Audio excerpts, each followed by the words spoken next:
All right, welcome back to 48 and 24. Thanks to Betsy for filling in there while I took a little break. And we want to welcome our next guest, Lisa Louise Cooke. Welcome, Lisa. Hi, Matt. Great to see you. Great to see you as well. So, Lisa, for our audience that we actually just watched your video if they were watching on stream, so they probably know a little bit about you. But give us a little rundown of what you do and kind of the field that you're working in. Well, I call myself a genealogy new media producer, which is a mouthful, which just says that I started with a podcast, but have branched out into all areas of media. And so now, I travel around the country and speak to people in groups about family history, and I write books about it. And then I also have a YouTube channel and produce DVDs, which is one of the areas I've been using Camtasia. So pretty much the fact that people learn and connect in all those different ways. I just kind of want to be in all those different places talking about family history. Now, so throughout today in 48 and 24, if people go back and watch the videos, they'll notice that we've talked to educators, we talked to people who are working in the digital space and technology and all these different areas, right? And we have an assumption that a lot of these areas are fairly tech able, but you actually work with an audience who their tech skill maybe isn't as high as like someone that works at a software company. Is that right? Absolutely. Because really the demographic of my audience is 60 years and older. That's the general one. Now I have to say the fact that I've been podcasting and I started about 7 years ago doing that, I get emails from people, 13-year-olds who say, don't tell my friends, but I do family history. Don't shh. And I'm like, okay, your secret is safe with me. And lots of stay-at-home moms who are sitting in the carpool lane listening to the show, people who drive cross-country driving trucks, wherever they are, they're out there. So definitely digital technology has broadened the audience. And the fact that records are so accessible, people can just do family history so much faster. But in general, I'm talking to an audience that didn't grow up with computers and don't consider themselves all that tech savvy. So my goal is to try to just say, hey, you can click, you can copy, you can paste, you can do this. And you can't really break it. So let's go have some fun. Here's my dog. He says hi. But yeah, it's to hopefully kind of break down some of those barriers and say, you guys can do this. So thinking in visual medium, right? Like obviously Camtasia plays in that. You obviously have the podcast where you talk about topics, but how does that make a difference for that particular audience that, feels intimidated by, just kind of technology in general or by specific technology? Yeah, it's interesting because I do the podcast and they're listening along, but that's a little more challenging because they can't really see what I'm talking about. So here I am talking about technology, but I'm trying to verbalize it and not show it. And a couple of years ago, I realized I really want to move into the video sphere and be able to show them. And the request I would get from people is, can't you come to my house and just sit next to me? And then it hit me, okay, that's what video could do for me. And I started using Camtasia doing the screen capture. And one of my particular passions is about using Google Earth for genealogy. That's an incredibly visual program. Pretty hard to talk your way only through that.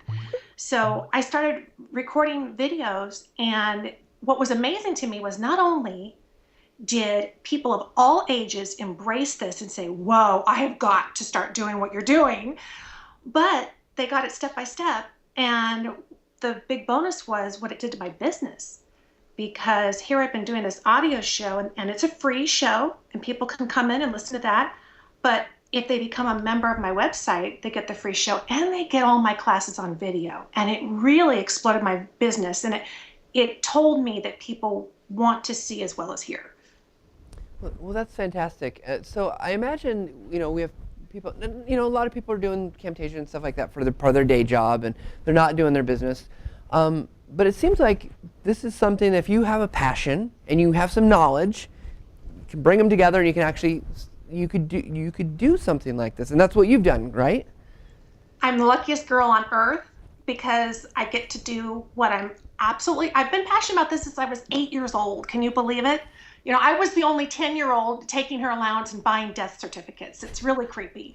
But I did. And I always knew I kind of wanted to help and teach people. And I knew I loved family history, and I had no idea. And it was not until podcasts came into being in late 2005 that it hit me, that's my medium. And then video was right behind it. And all of a sudden, because anybody can create a video, anybody can be a podcaster, you don't have to have a huge network or a publisher behind you to do it. All of a sudden, I'm in control of my own destiny, and it is now, may I say, I'm supporting myself. It's a full-time, very successful business, and I just couldn't be luckier or happier. Well, that's awesome. Now, I know from having talked to you quite extensively that you had an experience that changed the way you looked at what you're doing, and that was you were part of a PBS show. Yes. And obviously, I know we talked about how it changed things maybe in a different way than you had expected, but will you share a little bit about that? Because I think it's enlightening to see how you came about this process of learning to embrace new media and move forward with it. It was really, dare I say, providential. It's the only thing I can think of, because there was no way I could orchestrate this. But back in 2005, I spent the summer of 2005 along with my family out on a ranch in West Texas filming a PBS television series. Now, I don't know why, but out of 10,000 people, they picked us, our family. And then we had about 7 cowboys, and we ran a 400,000 acre cattle ranch in the middle of the desert in Texas for 3 months. And we lived as if it was 1867. And of course, for me, it was a genealogist's dream. I had to kind of twist the arms of my 3 teenage daughters, but they went. And I didn't even know at the time. Here I'm out there, and I'm thinking, this is my vehicle. I'm going to finally share with the world how wonderful family history is, because I have Texas roots. I wanted to know what it felt like to be my grandmother and to carry the weight of the water on my shoulders, with literally a yoke. And I did all those things, and I walked in her boots. And at that same time, while I'm doing this, I'm thinking, this is going to be my voice. And while we filmed this show, it turned out to be this reality show disaster in terms of, it turned out that our producer was from MTV. Now, I thought we were doing PBS, but as you can imagine, they were really into the turmoil and and they cut out all this really awesome old-fashioned stuff we did. So bottom line, I came out of it having this amazing historical experience and being devastated that this show made us look terrible, and thinking, how I couldn't have wasted the whole summer. How can that be? And while we were on the ranch, podcasts were being invented, literally by people in their garage. And about 6 months later, we were doing the promos and stuff for the show and going on tour and stuff. And my daughter gave me an iPod for my birthday, and I discovered podcasts.